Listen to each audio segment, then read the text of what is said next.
Hello everyone, welcome to all in the online classes. I am Bimlesh Singh. I am going to explain the chapter in the Kingdom of Fools written by A.K. Ramanujan. This story has been taken from the book prescribed for class 9 Moments, which is a supplementary book. This is a very interesting story. I think student, you all have listened such kind of the stories in a different form by your grandparents and from other resources also. So today I am going to give you the summary, or as well as you can say the full explanation of this chapter. कहानी में ऐसा होता है, there are two characters which we see in the beginning. There is a guru and his disciple. Mostly in a common language, disciple in Hindi known as chela, but in practical way you should pronunciate it, give the meaning as shishya. Guru and shishya, both were wandering here and there for the food and the shelter. One day they reached in a village in the daytime, but what they saw there, जब वो टहलते हुए उस जगह पे पहुँचे, एक अजीब सी जगह पे दिन के समय, उन्होंने देखा it was completely silent. Nobody was out of the home, everyone was sleeping. They were surprised. What was going on? क्या चल रहा था वहाँ पे? In the evening they saw that the people suddenly started to come out from their homes and they started to work. When they asked that what is going on, why this is happening, तो उनको किसी ने बताया कि यहाँ के जो राजा हैं और उनके मंत्री ने ये फरमान जारी किया है कि यहाँ पे दिन को रात और रात को दिन समझा जाए. यहाँ रात भर काम होगा, कोई नहीं सोएगा, और दिन भर सब लोग सोएंगे, कोई काम नहीं करेगा. The Guru was was a great scholar, you can say. वो समझ गया कि यहाँ पे कुछ न कुछ गड़बड़ है. बट सडनली शिष्य को बहुत तेज भूख लगी थी. वो एक दुकान पे गया and he just try to ask the rate of the things and he was surprise to see that वहाँ सब चीज़ें एक ही रेट में मिल रही थी और थोड़े से पैसे में. और वहाँ की जो करेंसी थी वो थी दुद्दू. When you will read the original text you can find. तो उसने एक दो दुद्दू खर्च किए और भरपेट उसको खाना मिला.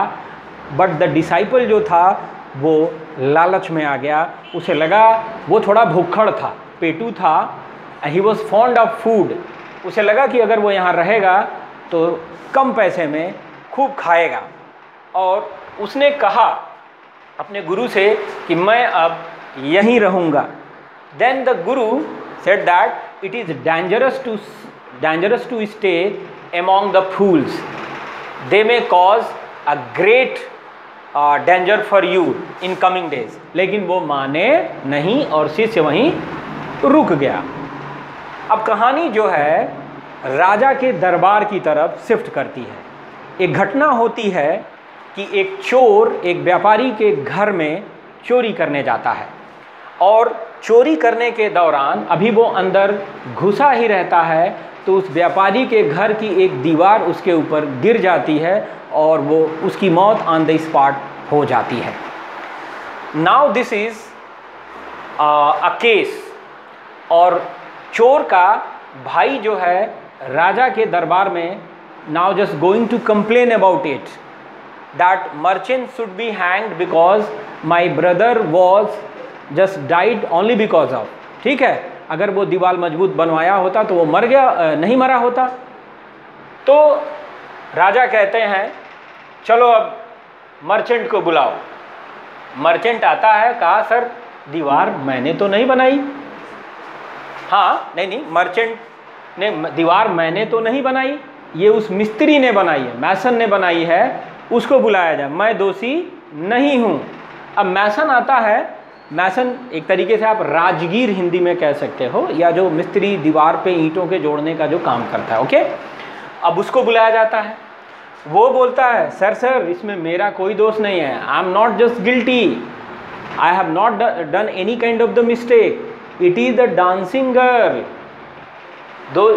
जिसने मुझे बाध्य किया गलती करने पे। जब मैं दीवार पे ईंटें जोड़ रहा था तो वो जो डांसिंग गर्ल है उसके पैरों में जो है वो एंकल्स थे बड़े भारी, और जब वो ऊपर नीचे जा रही थी सीढ़ियों से तो उसका माइंड डिस्ट्रैक्ट हो रहा था और वो दीवार प्रॉपरली जोड़ नहीं पाया। तो आप कह सकते हैं कि उसमें मेरा कोई दोष नहीं है। Main accuse is dancing girl. राजा महाबेवकूफ़, आप ध्यान से देखिए। फिर राजा कहता हाँ डांसिंग गर्ल ही जो है वो मेन एक्यूज है, उसको बुलाओ। डांसिंग गर्ल आती है और वो बेचारी रोने लगती है, कहती है महाराज I am not guilty, I am not guilty, goldsmith is responsible for all these activities. तो उन्होंने पूछा how can you say that goldsmith is responsible for that. तो डांसिंग गर्ल कहती है उसने मुझे ज्वेलरी बनाने के लिए कहा था और वो मुझे इस टाइम उस टाइम बुलाता था और मैं बार बार सीढ़ियों से जाती थी और इसीलिए जो है इसका ध्यान भटका, दीवार कमज़ोर हुई और वो जब चोरी करने आया हल्की सी चोट पड़ी, गिरी। तो मेन रीज़न आप कह सकते हैं कि गोल्ड स्मिथ है। अगर वो मुझे नहीं बुलाया होता तो ना इसका ध्यान भटका होता, ना दीवार कमज़ोर हुई होती और ना ही ये बेचारा चोर मरा होता। अब गोल्ड स्मिथ को बुलाया जाता है। राजा ने कहा हाँ ये तो बिल्कुल बात सही करी, इसको गोल्ड स्मिथ को बुलाओ। गोल्ड स्मिथ आता है और वो कहता है कि सर इन्होंने ऐसे जो है अपने लैंड का स्ट्रक्चर ही बनाया है, इसलिए जो परिवार है मर्चेंट का वही गिल्टी है, अब उन्हीं को जो है फांसी पे चढ़ाया जाए। तो कहानी मर्चेंट से घूमते हुए फिर मर्चेंट पे आती है और उसके मंत्री वगैरह जो रहते हैं वो कहते हैं नहीं इट्स ओके बिल्कुल सही, मर्चेंट को ही जो है फांसी पे लटकाया जाए। In the next scene you can see that whole the cabinet and the king himself decided that merchant to be hang, उसे मौत की सज़ा, उसे फांसी पे चढ़ा दिया जाए।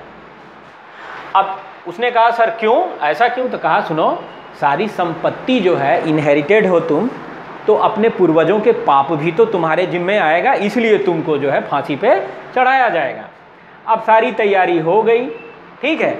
अब चूँकि मर्चेंट थोड़ा सा फैट था और उस राज्य में जो फांसी का तख्ता था वो उन लोगों के लिए बनाया गया था जो दुबले पतले थे अभी तक, तो जो फांसी का तख्त था वो थोड़ा सा छोटा पड़ गया।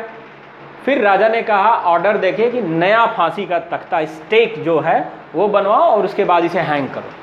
अब जब नया फांसी का तख्ता बनता है तो वो कुछ ज़्यादा बड़ा बन जाता है, ये मोटा तो था लेकिन कुछ ज़्यादा लूज हो जाता है, फिट नहीं बैठता। देखिए किंगडम ऑफ फूल्स में उसने कहा यार कोई ना कोई तो लटकना ही चाहिए, किसी न किसी को नए फांसी के तख्ते पर तो जाना ही चाहिए, ये जो पाप हुआ है। अब वो अपने सैनिकों को आदेश देता है कि तख्त के साइज का कोई मोटा आदमी जाके राज्य में से खोज के लाओ।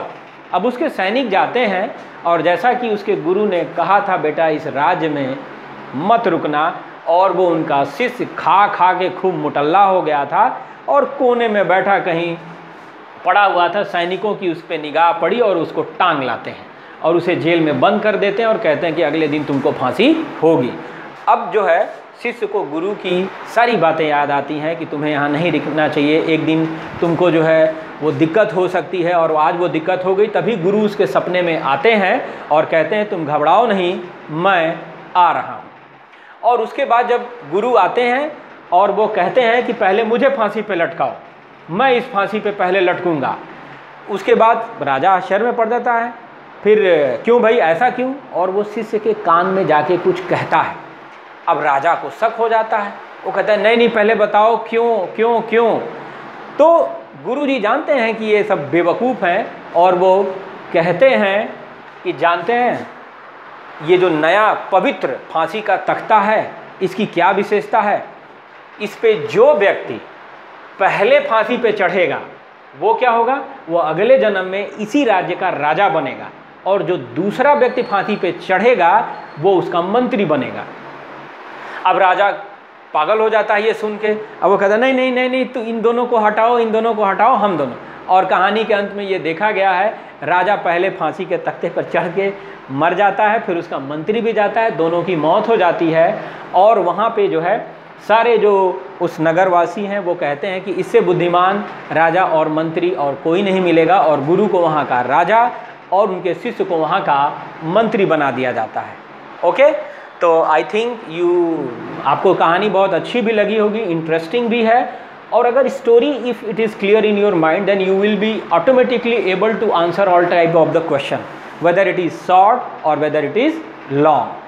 तो अगर आपको कहानी अच्छी लगी हो तो प्लीज़ चैनल को सब्सक्राइब करिए, शेयर करिए, ठीक है, और लाइक भी करिए।